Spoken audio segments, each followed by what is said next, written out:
Bismillahirrahmanirrahim. Assalamualaikum warahmatullahi wabarakatuh. Alhamdulillahilladzi arsala rasulahu syahidan wa mubasysyiran wa nadhira wa da'iyan ilallah bi'izni wa sirajan munira. Fi awalin marrah yanashkurullah azza wal jalla allati a'tana rahmatan thumma salatan wa salaman ala nabiyyina Muhammad sallallahu alaihi wasallam alladzi akhrajan nas minadz zulumati ilan nur wa yahdihim ila siratal mustaqim. Amma ba'du. Hamdan wa syukran lillah, puji dan syukur kembali kita ucapkan kehadirat Allah Subhanahu wa taala. Alhamdulillah biidznillah wa qadarullah, dengan izin Allah Subhanahu wa taala sampai malam ini kita masih diberikan umur panjang, diberikan kesehatan, diberikan oleh Allah waktu luang dan kesempatan, serta diberikan oleh Allah keistiqomahan hati kita hadir di rumah ibadah menjalankan ibadah. Mudah-mudahan semua dan seluruh amal ibadah yang kita lakukan semoga diterima di sisi Allah hendaknya. Salawat dan salam kepada Nabi besar Muhammad sallallahu alaihi wasallam. Allahumma shalli ala Muhammad wa ala ali Muhammad. Yang sama kita hormati Bapak Ibu pengurus Musholla Quba yang hadir rahimakumullah, Bapak Ibu jamaah kaum muslimin hadirin rahimakumullah. Kembali pada malam hari ini kita melanjutkan pembahasan kita. Kemarin kita membahas berkenaan dengan ibadah salat sunnah. Nah, mudah-mudahan kita selalu menjaga dan memelihara ibadah salat sunnah yang sama-sama kita ketahui bahwa nilai dalam pandangan Allah sangat luar biasa. Jadi jangan sampai ibadah salat sunnah itu kita tinggalkan dan kita abaikan. Ya, kadang-kadang ada juga yang beranggapan ambolah salat Allah tuh yang wajib-wajib saja. Padahal yang sunnah itu adalah sangat luar biasa, memberikan faedah, fadilah dan keutamaannya. Nah, makanya jangan sampai ibadah kita itu terabaikan. Dan itu sudah kita kupas kemarin, ibadah sholat sunnah. Nanti kalau ada yang akan kita diskusikan, kita dialogkan, boleh akan kita komunikasikan nantinya. Bahwa ibadah sholat sunnah itu yang kita lakukan, ibadah sholat sunnah itu ada terbagi dua dalam pandangan hukum ilmu fikih, yaitunya sholat sunnah rawatib dan sholat sunnah yang bukan rawatib. Sholat sunnah rawatib itu sholat sunnah mengiringi sholat fardu. Nah, ini sebelum kita lanjutkan, review ulang. Sholat sunnah yang bukan rawatib tidak ada terkait dengan waktu sholat 5 fardu, waktu sholat 5 waktu, dan waktunya tertentu, sebabnya juga ada tertentu. Dan sholat sunnah yang bukan rawatib itu adalah sangat banyak sekali. Yang penting di luar sholat sunnah rawatib itu sholat sunnah bukan rawatib itu. Sabui salah, ada tahajud, ada duha, ada namanya istikharah, ada namanya istisqa, ada namanya awabin, ada namanya salat sunat antara maghrib dan isya, itu awabin, ada namanya tarawih, ada namanya witir. Itu sangat-sangat banyak, luar biasa sekali salat sunnah itu. Karena salat sunnah itu kadang sering terabaikan. Nah, kalau salat sunnah rawatib dia mengiringi, ada keterkaitan dengan salat 5 waktu, salat fardu. Kapan berlakunya? Masuknya waktu sholat wajib itu. Kapan habisnya? Masuknya waktu sholat wajib berikutnya. Nah, itu kalau berkaitan dengan sholat sunnah rawatib. Bapak Ibu hadirin kaum muslimin, itu sudah kita kupas kemarin. Sholat sunnah rawatib itu ada juga terbagi dua.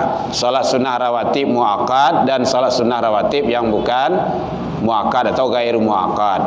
Nah, kalau yang muakkad itu ada 10, yang gairu muakkad itu ada 12. Nah, kan itu kepasan kita kemarin itu. Mana saja salat sunnah rawatib yang muakkad itu 2 sebelum zuhur, 2 sesudah zuhur, 2 sesudah maghrib, 2 sesudah isya, dan 2 sebelum subuh. Nah, kalau yang bukan muakkad itu yang mana? Nah, yang rawatib bukan muakkad atau gairu muakkad itu, atau yang bukan muakkad itu sama, itu maknanya tuh. Gairu itu artinya bukan.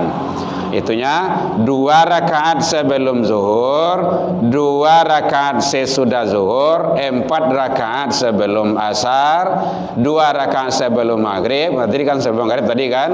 Kemudian 2 rakaat sebelum isya dan 2 rakaat. Oh, udah lewat. Jadi 2 tambah 2 tambah 4 tambah 2 tambah 2 12 semuanya. Itu salat sunnah yang rawatib yang ghairu muakkad. Namun dia keterkaitan dengan salat fardu. Nah, itu pembahasan kita sudah kita detailkan kemarin, sudah kita jelaskan. Termasuk pembahasan kemarin itu bicara masalah salat sunnah, yaitunya jamak. Kan ada yang bertanya kemarin itu. Ada jamak, ada kasor, ada jamak kasor. Dan ibu-ibu yang bertanya kemarin kan tidak datang sekarang. Jadi ada jamak, ada kasor, ada jamak kasor. Kalau jamak itu menggabungkan. Kalau kasar itu meringkas. Ada jamak kasar, gabung, ringkas leleh. Itu dalam ilmu fikih namanya ru'syah. Ru'syah itu artinya keringanan yang diberikan Allah. Oh, bagi siapa? Bagi musafir. Nah, ada lain itu. Tapi kalau awak yang mukim, kalau awak yang biasa-biasa saja, tidak berlaku itu. Tapi kalau dia musafir, perjalanan jauh, bukan untuk maksiat. Nah, ini itu ada kata kuncinya. Dia berjalan jauh, tapi bukan untuk maksiat. Nah, maka berlaku hukum bagi dia, yaitunya salat jamaah. Bapak Ibu hadirin kaum muslimin rahimakumullah. Dan itu adalah rahasia-rahasia Allah yang Allah berikan kepada kita untuk memudahkan kita, karena Allah tidak memberikan kesulitan. Inna ma'al usri yusra. Sesungguhnya bersama. Nah, itu maknanya yang betulnya itu. Bukan sesudah. Sesungguhnya bersama kesulitan ada kemudahan.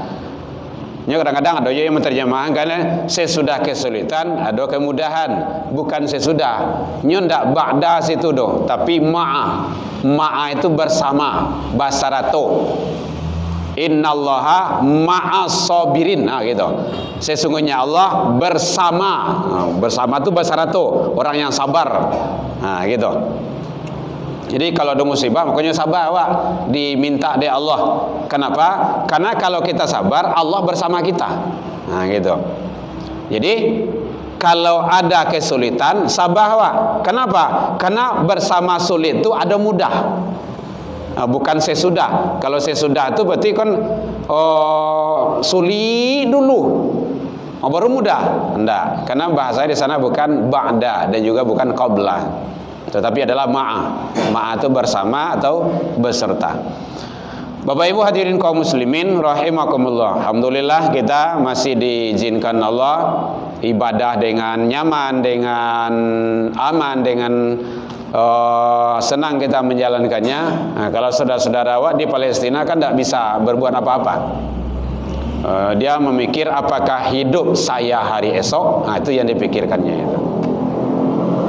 Tapi yang jelas semua itu sudah menjadi sunatullah. Kita tinggal menjalani kehidupan ini lagi. Bapak Ibu hadirin kaum muslimin rahimakumullah. Dan sholat sunnah ini ada yang dilaksanakan dengan berjamaah, ada yang tidak.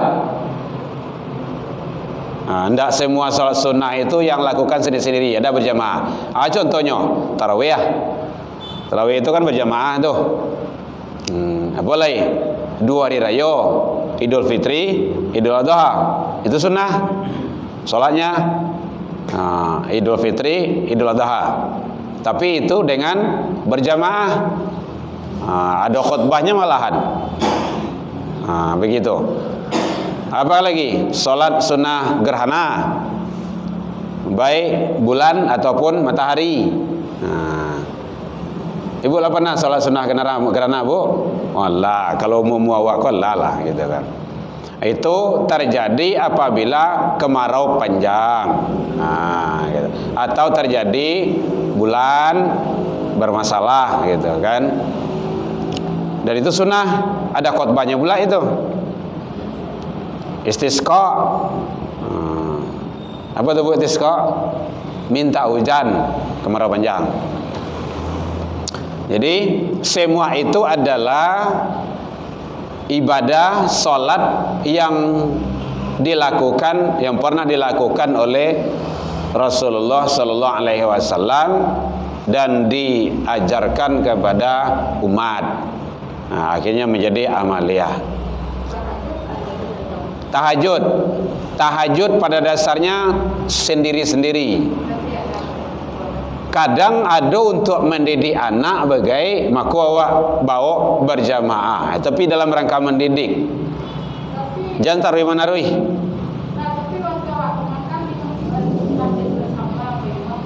Berjamaah.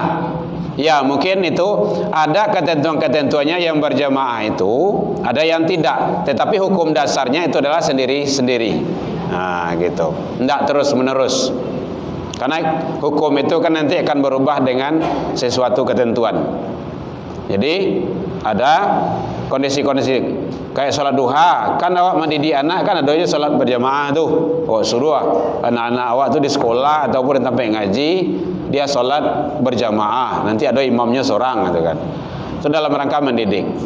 Tapi sholat sunnah yang berjamaah, jadi sholat sunnah yang berjamaah yang mengikuti sunnah aturan Rasul, tarwih, Idul Fitri, Idul Adha, kemudian sholat gerhana dan istisqa, minta hujan.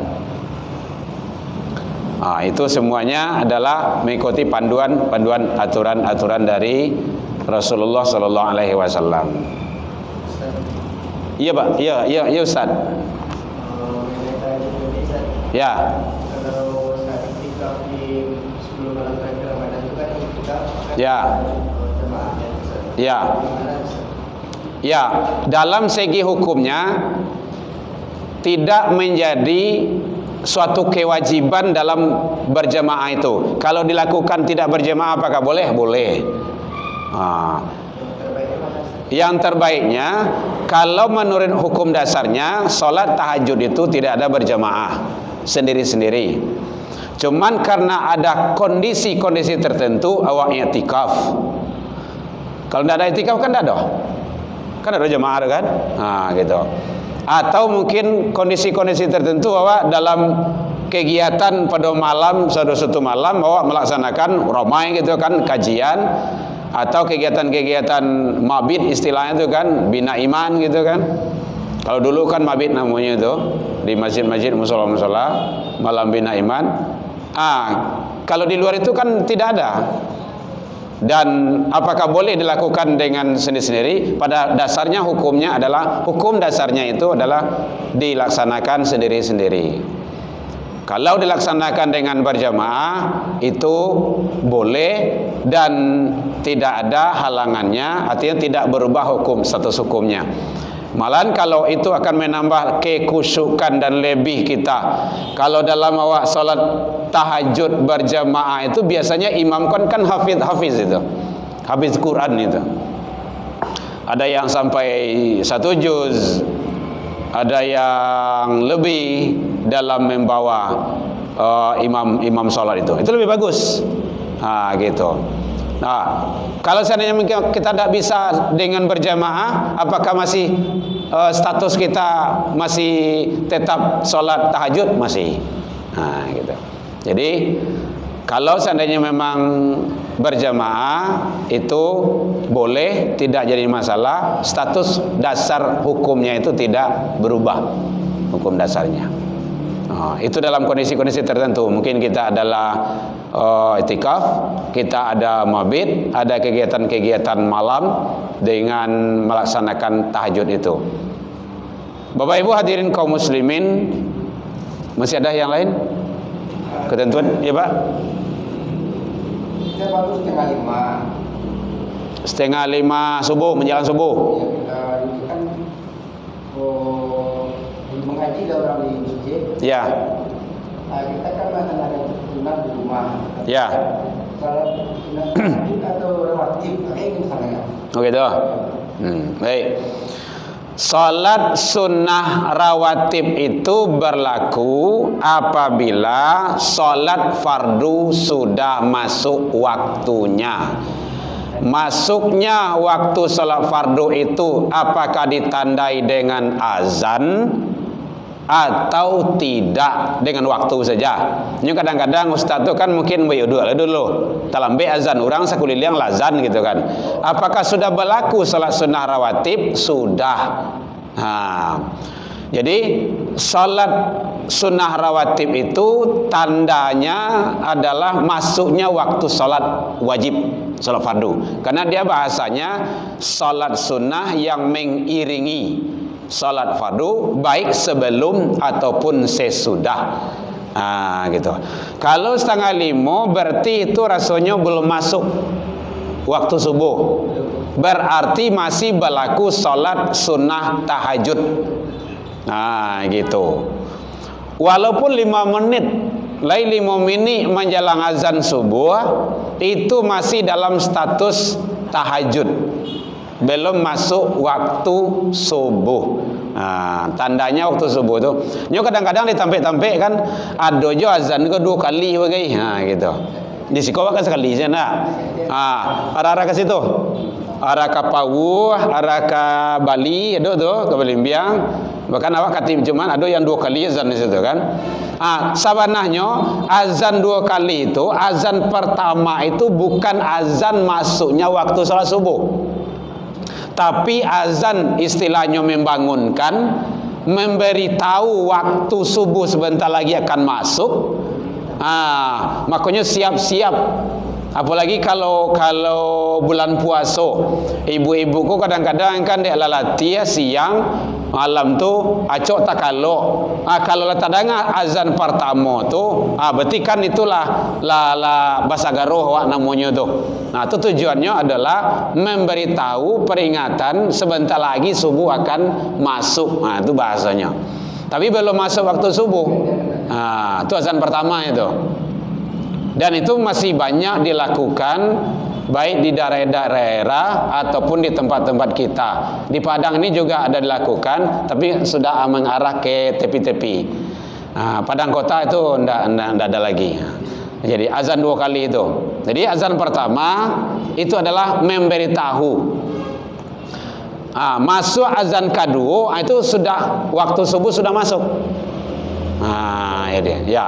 Jadi rawatib itu ditandai dengan masuknya waktu salat wajib atau salat fardu. Kalau belum masuk waktu salat fardu, itu masih dalam kondisi waktu salat yang lain. Terutama kalau subuh, berarti masih kondisi salat tahajud. Gitu. Itu penjelasannya, Pak. Masih ada, Ibu? Masih ada yang ragu? Iya, Ji. Tapi mungkin harus diniatkan ya Pak. Misalnya salat kami subuh harus diniatkan. Harus diniatkan. Kalau masih masjid, kalau karena waktu sudah masuk, dia mungkin aja melaksanakan tahiyat di masjid. Jadi kalau dia melaksanakan salat kami subuh harus diniatkan kami subuhnya. Karena orang di rumah waktu masuk dia salat aja, diniatkan kami subuhnya. Baik. Untuk masalah salat sunnah, pada dasarnya salat sunnah itu boleh di mana saja dikerjakan. Di rumah boleh. Jadi kalau lah masuk waktu sholat subuh, tidak harus dikejar ke masjid atau ke musola. Sholat sunnah aja dulu. Kalau yang awak biasanya yang awak lakukan seperti itu, Pak. Jadi tidak harus terburu-buru kita ke masjid. Kalau seandainya memang bisa, silakan gitu kan, datang ke masjid. Tapi kalau seandainya memang suara azan sudah kedengaran, awak masih di rumah baru, awak kajan ke rumah saji. Dari rumah ke rumah saji itu berjarak loh. Sampai di rumah saji waktu itu tinggal mungkin 1 mini atau 2 mini. Di kajan loh, di paso loh untuk sholat sunnah rawatib di situ. Makanya teknisnya itu sebaiknya kalau sudah masuk waktu sholat subuh, laksanakan sholat sunnah di rumah. Setelah sholat sunnah di rumah, payawak ke rumah saji. Sampai di rumah saji, waktu masih ada tahiyatul masjid. Itu lebih bagus. Kalau seandainya memang dalam tahiyatul masjid, dalam sholat sunnah itu, orang lah kamai gitu kan. Apalagi kalau awak tidak nampak lah di orang doh, awak sholat sunnah itu doh. Waktu 1 menit gitu kan, udah kamat. Kita Allahu Akbar, membaca Al-Fatihah, membaca ayat gitu kan. Tahu-tahu orang mudah kamat, maka lepaskan saja. Pahala sholat sunnah tadi itu kita sudah mendapat. Karena yang wajib itu adalah lebih penting. Ya, walaupun 1 rakaat, bahkan belum sempurna 1 rakaat, tetapi kita sudah punya nilai pahala sholat sunnah, walaupun sholat sunnah itu tidak sempurna, karena kita mengingat sholat fardu atau sholat wajib sudah didirikan. Apalagi kalau sudah sampai kepada lafaz qad qamatis shalah. Qad qamatis shalah itu kan bersegera itu, cepat, dirikan, tagak. Bahasa awaknya seperti itulah, diri. Laksanakan sholat. Sholat fardu menggugurkan sholat sunnah.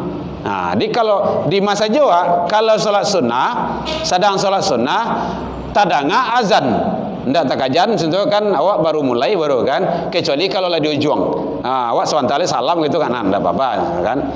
Karena usahakan jangan sampai takbiratul ula itu terlewatkan. Kau dia mengajar sholat sunnah, kau bakajannya sholat sunnah, orang hampir rukuk lah itu, atau rugi kita itu. Karena takbiratul ula itu, takbiratul pertama itu, atau takbiratul yang takbiratul ihram itu adalah sangat menentukan kualitas ibadah seseorang itu. Jadi boleh salat sunnah itu dikerjakan di rumah, tidak harus dikejar ke masjid, tidak harus dipaksakan ke masjid kalau waktu salat wajib itu sudah masuk. Tapi kalau lebih panjang waktu itu lebih rancak gitu kan, lebih bagus. Kemudian dalam melaksanakan ibadah kita tidak boleh lalai. Tidak boleh lalai. Dan dalam melaksanakan ibadah itu sendiri jangan terburu-buru. Gitu. Lalai itu maksudnya waktu wala masuk awak ndak juazan doh. Awak masih duduk-duduk sebaru. Waktu lah masuk awak ndak salat doh. Terburu-buru itu maksudnya dalam melaksanakan ibadah jangan tergesa-gesa. Kadang-kadang kehebatannya di tempat lain sering terjadi itu. Jemaah itu sering memerintah imam. Dalam kode etik jemaah itu tidak boleh. Imam itu tahu kapan salat akan dimulai. Bahkan dalam riwayat Rasulullah sampai-sampai dia ingin menunggu jamaah itu hampir terang dalam subuh itu kan, kata itu tarang gitu kan.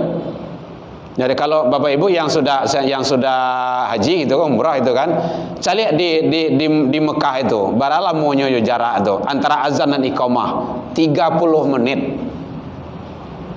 Jadi antara azan dan iqamah itu jaraknya 30 menit. Banyak salat sunnah yang bisa kita kerjakan. Ndak cie ya dua doh. Banyak. Artinya apa itu? Itu menunggu jedah. Menunggu jamaah awak supaya lebih maksimal menjalankan salat sunnah lebih banyak. Atau mungkin kalau ada jamaah awak yang sedang beruduk, apalagi kalau orang lagai loh gitu kan, ditunggu, nggak ada masalah. Iya. Kecuali kalau nangka ditunggu itu ndak ada do. Tadanga soro orang bau dua gitu kan, apalagi balari-lari lenyo. Soalnya balari itu ndak boleh balari itu. Jadi kalau tadanga sholat jamaah, janganlah kamu tergesa-gesa dengan sampai sesaangok, jangan sampai balari-lari loh. Dan ikutilah apa yang didapati. Imam tagak imam diri, apabila imam ruku engkau ruku, imam sujud engkau duduk sujud. Kekurangan itu nanti ditambah. Nah, soalnya nanti resikonya kalau balari-lari sholat jamaah itu kadang terjatuh tata ruang. Ayo, kadang buang angin bagai gitu kan, atau malah lah mulai tagak itu kan sasangok. Bado balari tadi gitu kan. Berjalan biasa saja. Apalagi kalau awak bawa mua kok. Balari itu apalagi kok penyakit lah banyak loh. Kalau ndak ingin awak talambe, sagara usah datang sebelum waktu. Gitu.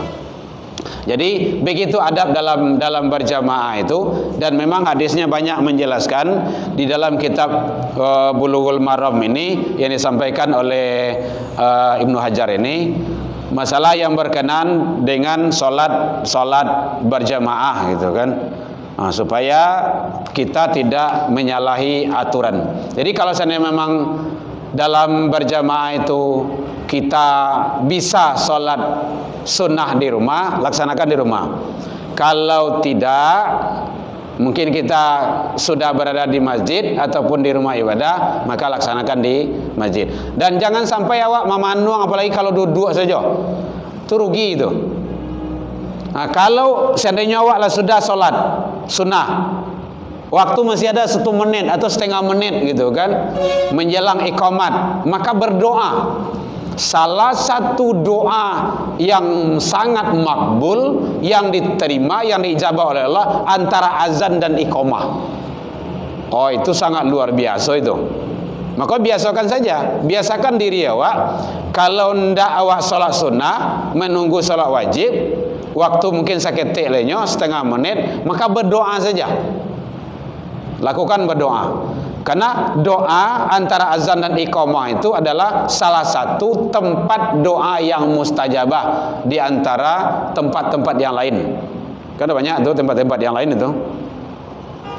Jadi sangat luar biasa dalam teknis pelaksanaan ibadah kita itu. Iya Pak. Imam itu cepat-cepat. Karena wajah ada pendek. Ya. Dia cepat melaksanakan ayat itu. Ya. Hanya betul. Imam cepat. Cepat-cepat, kamu kan cepat kemarin. Panjang sama pendek, panjang sama aja. Kalau tiba-tiba kita terus kan cepat aja membaca. Ayatnya panjang. Ingat nggak? Cepat itu. Baik. Bapak sekalian. Kalau masalah bacaan itu boleh muratal atau tartil gitu kan. Yang tidak boleh tergesa-gesa itu adalah gerak. Harus pakai tumakninah. Itu sudah ijma', itu kesepakatan seluruh para ulama. Salat yang baik itu adalah memakai tumakninah. Tumakninah itu artinya ada jedah antara gerakan satu dengan gerakan berikutnya. Allahu Akbar. Itu jedah namanya itu. Mungkin sedetik, 2 detik. Bismillahirrahmanirrahim. Bacaannya itu boleh tartil, boleh muratal. Kalau kita sholat berjamaah, hadis yang pertama kata Rasul, ini terutama kepada imam, kita yang sering jadi imam. Idza amma ahadakumun nas falyukhaffif. Kalau kamu mengimami di antara manusia, maka segerakanlah. Artinya jangan terlalu lama dan jangan terlalu panjang. Walaupun awak seorang qori, seorang hafiz Quran, hafal 30 juz di awak, jangan sampai membebani jamaah. Kenapa? Satu, dalam ilmu psikologi jamaah, di belakang jamaah di belakang itu banyak ragam. Ada orang gaib, ada orang penyakitan, ada anak-anak ketek, ada anak ibu-ibu anaknya sedang menangis. Bahkan Rasulullah sedang salat berjamaah, tadanga suara anak menangis, karena ibunya ikut salat berjamaah, disegerakan oleh Rasul itu. Fal yukhaffif, disegerakan. Jadi iza amma adakumun nas fal yukhaffif. Apabila kamu mengimami di antara manusia, maka segerakan. Apabila kamu salat sendirian, kata Rasul, fal yutawil masya'ah, persilakan sepanjang yang kamu mau. Atau kecuali awak lah sapakai jamaah masjid awak, musola awak, contohnya kan awak ada subuh sajadah pagi Jumat, itu kan lah sapakai itu untuk menyelesaikan itu. Itu tidak ada masalah. Jangan sekete-sekete Allah. Alif lam mim tanzilul kitabil la raiba fihi min rabbil alamin. Allahu akbar. Bukan. Gitu. Sempurnakan. Kan itulah sepakai itu. Berarti awak siap untuk itu. Tapi kalau salat biasa, maka fal yutawil masya'ah. Kalau salat seorang boleh, silakan sepanjang yang kita suka. Tapi kalau seandainya memang salat awak berjamaah, awak menjadi imam, maka disegerakan melihat situasi dan kondisi jamaah kita. Gitu. Yang seorang imam itu harus seperti itu. Harus. Malahan ada diajukan kepada Rasulullah, ya Rasulullah, kami tidak mau salat lagi sama si Anu. Kenapa itu? Karena terlalu panjang. Rakaat pertama dibacanya surah Al-Baqarah, kedua Ali Imran. Kami tidak kuat ini semacam. Akhirnya, apakah kamu ingin membuat bencana di dalam ibadah? Begitu kata Rasul. Sahabat lain juga mengikuti seperti itu. Bencana itu maksudnya jangan gara-gara awak mengikuti kita sebagai imam, orang tak mau lagi jamaah. Baru tu panjang bana. Ambo asamure. Ambo sakit lutui. Kolesterol, ndak bisa lamo tagak, lamo sujui kapalo mandanyui dan lain-lainnya. Jadi segerakan saja. Dalam ilmu psikologi seperti itu. Makanya kalau membawa dalam sholat itu yang biasa paling 2 ayat 3 ayat gitu. Walaupun kita hafal, nggak ada masalah. Kecuali sudah sengaja kayak sholat pagi tadi itu subuh sajadah, terus pakai awak tu. Atau awak sholat tarwih, awak sepakai di sikoko 1 malam 1 juz, boleh, nggak ada masalah. Kalau yang mau silakan ikut.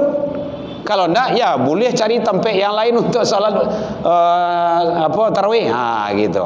Di masjid-masjid kan sering seperti itu tuh. Jadi kalau kita imam biasa, imam standar, idza amma abdukumul fal yukhaffif.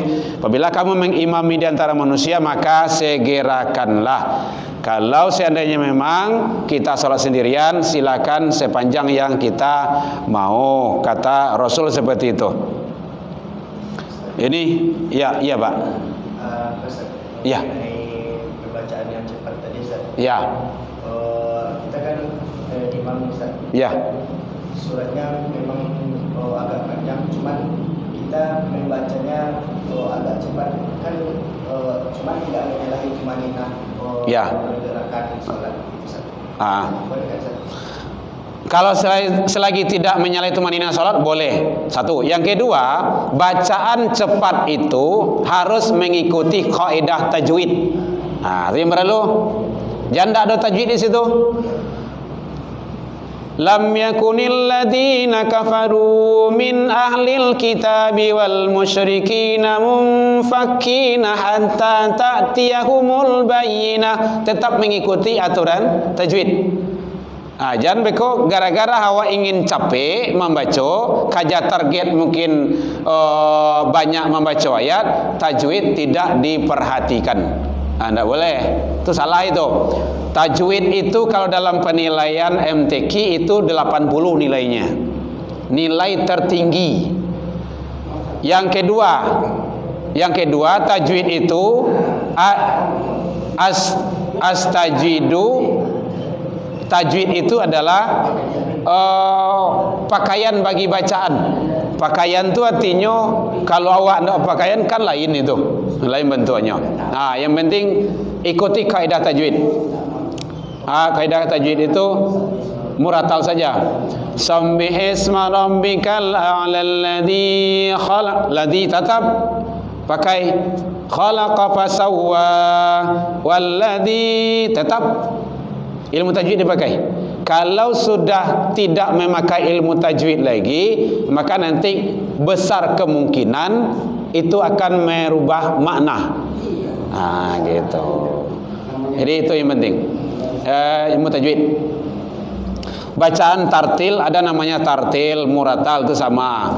Yang sebaiknya dibaca di dalam salat berjamaah itu tidak boleh bacaan tilawah. Bismillahirrahmanirrahim. Bilo kok sampai itu? Kayak perlombaan ya. Iya.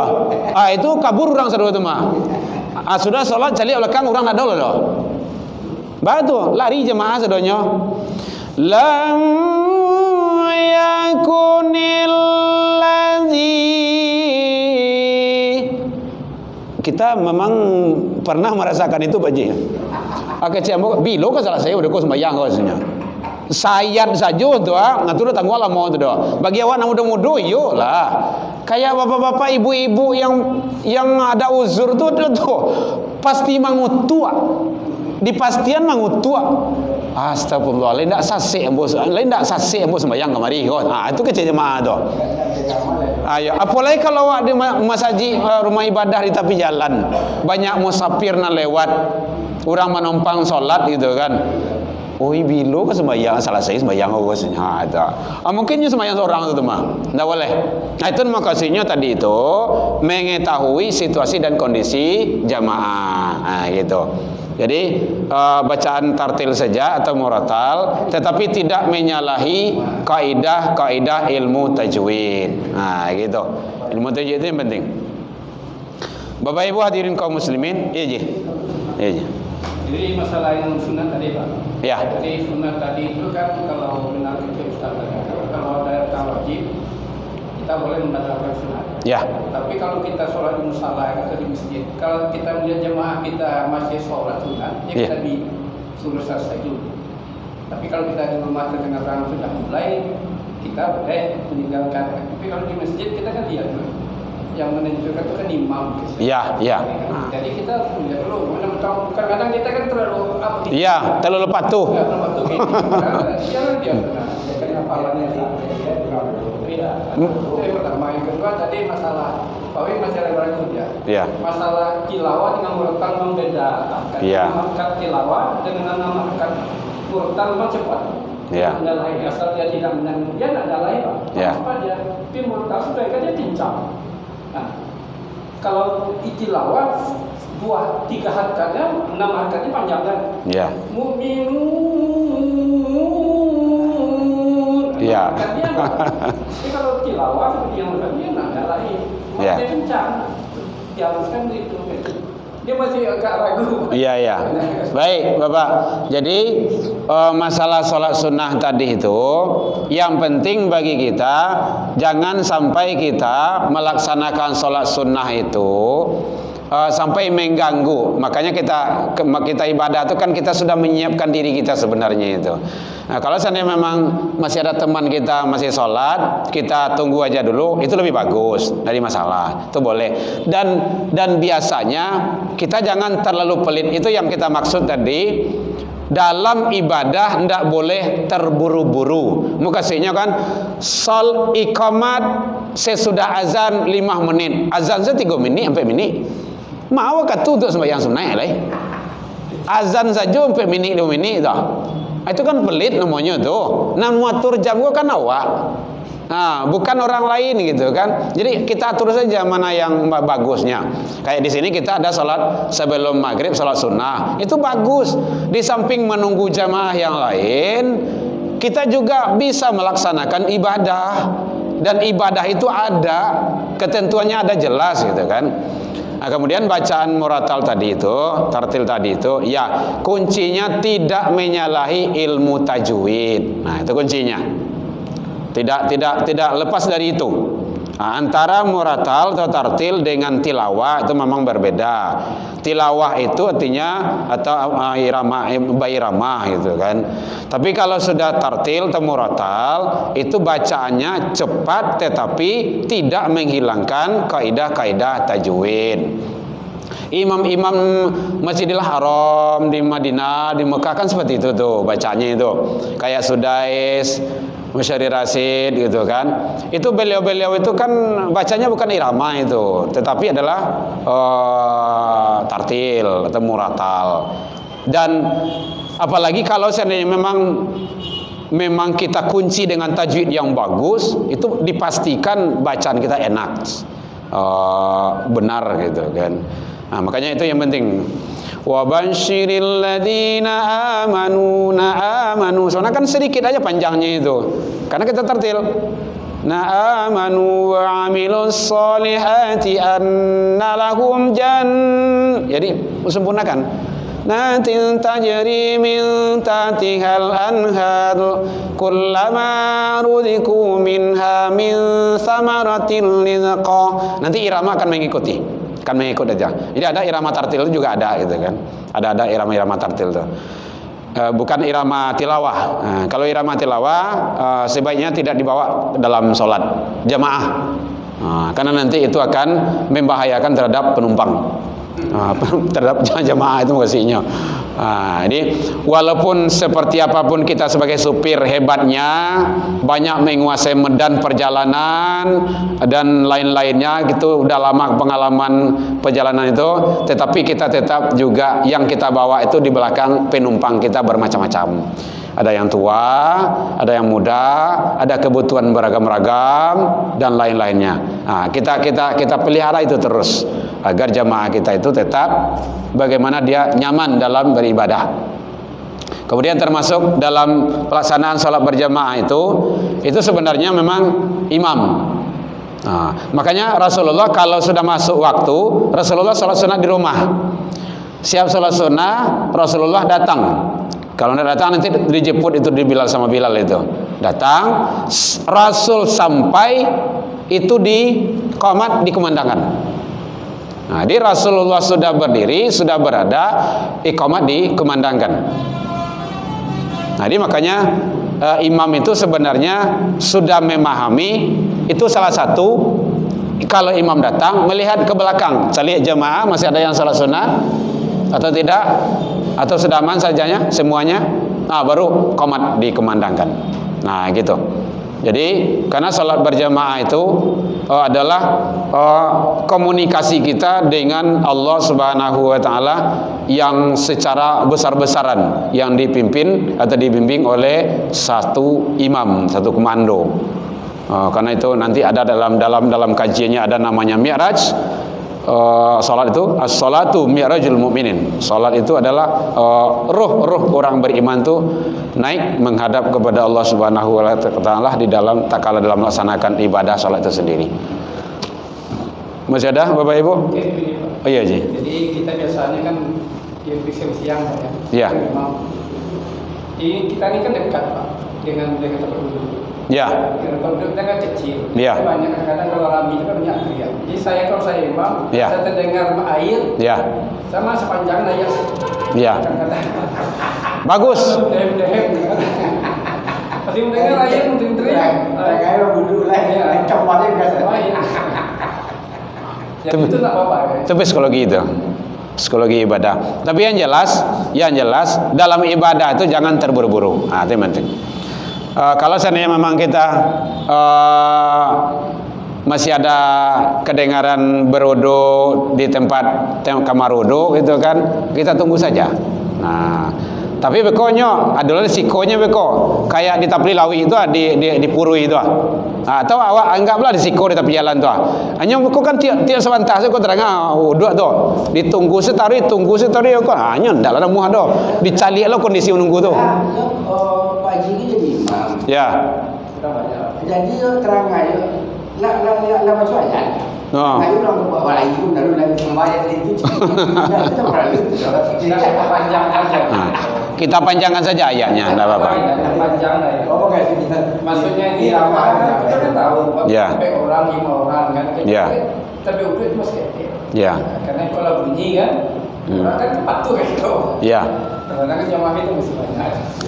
Kalau seandainya kita di sini mungkin ada 10 menit, biasanya kalau salat yang lain berapa menit ya, Pak? 6 menit gitu kan, 7 menit. Itu sudah standar itu. Kalau standar, anggaplah sudah melaksanakan sholat sunnah udah 2 kali gitu kan, 2 kali 2 rakaat setidaknya gitu kan. Itu sudah bagus itu. Jadi nanti yang jelas kita di dalam sholat itu antara sholat itu tidak terburu-buru di dalam melaksanakannya. Itu yang penting. Udah masuk Ustaz? Udah. Oh iya, laksanakan itu. Baik Bapak Ibu, demikian saja kita menguraikan, memaparkan tentang menjabarkan bicara masalah amalan atau ibadah salat sunnah lebih detailnya agar kita lebih bisa maksimal dalam menjalankan memelihara ibadah salat sunnah kita. Mudah-mudahan semua amal ibadah kita diterima oleh Allah Subhanahu wa taala. Ila liqa fastabiqul khairat wa billahi taufik wal hidayah. Wassalamualaikum warahmatullahi wabarakatuh.